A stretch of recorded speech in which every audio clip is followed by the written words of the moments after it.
Maestro, muy buenas noches. En esta oportunidad yo, José Alberto Córdoba Quispe, hago este video para poder presentar el producto final de mi trabajo acerca de los métodos históricos. He puesto en práctica todo lo aprendido en clases. Bueno, a continuación voy a presentar la obra en la cual yo me he basado para poder realizar esta investigación. Bien, para empezar quiero presentar al autor de la obra de la cual yo me he servido para poder realizar este trabajo práctico, ¿no? Sobre los métodos de la historia. Fernando de Cislo, el gran Fernando de Cislo Valdelomar, pues nació en Lima el 5 de julio de 1925. Sin duda es un artista plástico peruano muy reconocido, principalmente por sus trabajos en pintura y escultura. Es uno de los más destacados, uno de los más importantes artistas de la vanguardia de Perú. Y también creo yo es una figura clave, ¿no? En el desarrollo del arte abstracto en América Latina y también en el Perú. Bueno, él tuvo una vida muy caótica. Él tuvo un frustrado intento de estudiar en la escuela de arquitectura, pero eso fue como el impulso para que él pudiera tomar otro camino para su vida, ¿no? Y es así como que ingresa a la Escuela de Artes Plásticas de la Católica de Lima, donde tuvo como maestro al pintor expresionista austriaco Adolf Wilhelmnitz. 2 años después abandonó la escuela y pues prosiguió una formación autodidacta, empírica, centrada principalmente en la vanguardia artística internacional que en esos tiempos ya surgían, ¿no? Y se estaban como que moldeando en la etapa del arte en la actualidad. Esto también fue un impulso que le ayudó a reconocer el gran talento que él tenía. Aparte de eso, también él se dedicó bastante a estudiar, a experimentar con el arte precolombino. En 1947 él realizó pues su primera exposición de clara influencia cubista. Poco después fue la impronta surrealista la que dejó huella en su producción. En la década de 1950 expuso en numerosas ocasiones en su país natal y también en Estados Unidos y Europa, actividad que se vio incrementada en la siguiente década, cuando realizó series muy importantes de su obra, como Apu Inca Atahualpaman, que fue una obra muy interesante. También en los años posteriores se fue viendo ese desarrollo de sus obras, esa manía de tener un aire expresionista, a la vez abstracto, de fuerte cromatismo, y eso fue como que destacó y fue evolucionando en su obra, ¿no? Esa experimentación con espacios abiertos, en los que él siempre ha intentado jugar, ¿no? Con la luz, los reflejos y la profundidad. Bien, hasta ahí ya tenemos una noción de cómo es el trabajo que realiza o que realizó en este caso Fernando de Cislo, porque lamentablemente ya no está con nosotros en vida.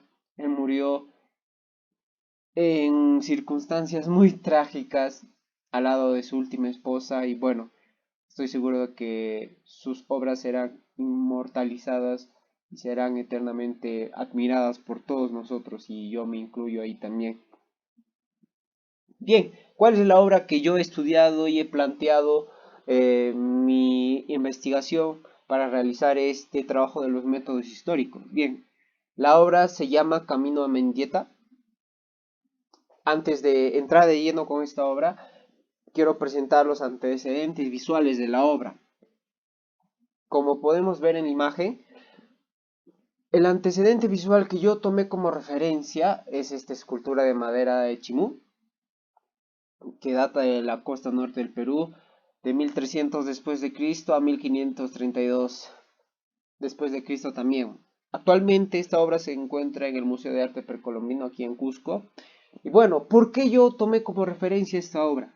Como ya dije anteriormente, Fernando de Cislo tuvo esa influencia notoria en todas sus obras con respecto al arte precolombino.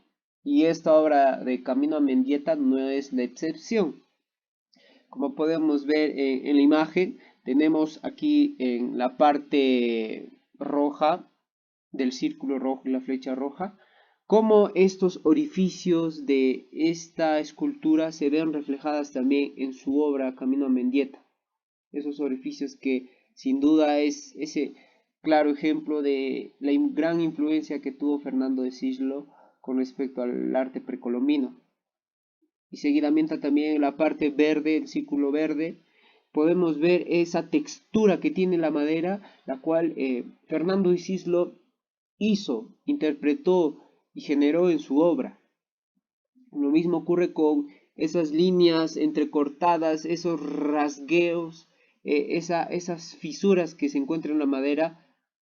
De la misma manera lo interpretó y creó en su obra, como podemos ver en el círculo amarillo y la flecha amarilla.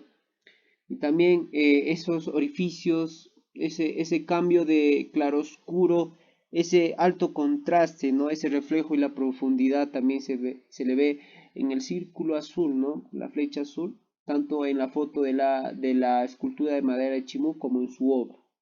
Estos son los 4 rasgos más importantes que yo pude encontrar en su obra y a mí me pareció muy interesante, muy genial, que sin duda da a conocer, ¿no?, el gran trabajo que realizó Fernando de Cislo, no solamente en el aspecto artístico, sino en el aspecto de investigación, ¿no?, de conocer lo que él quería practicar. Bien, ¿cuál es la epígrafe o ficha técnica de esta obra?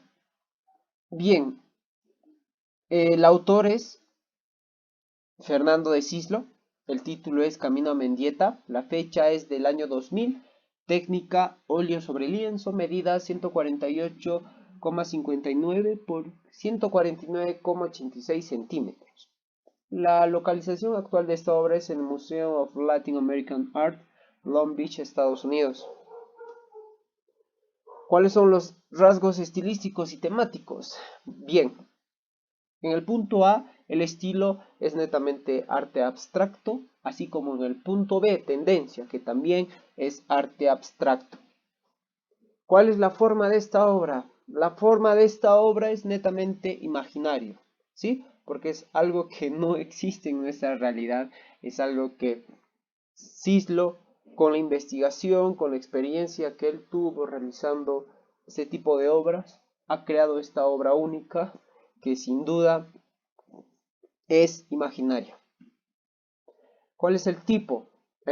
Este tipo de obra es de, valga la redundancia, ¿no?, de tipo pintoresco, ya que en esta obra no se encuentra ningún trabajo lineal, no hay algo que haga entrever de que se usó o que se quiso delinear la forma, todo lo contrario.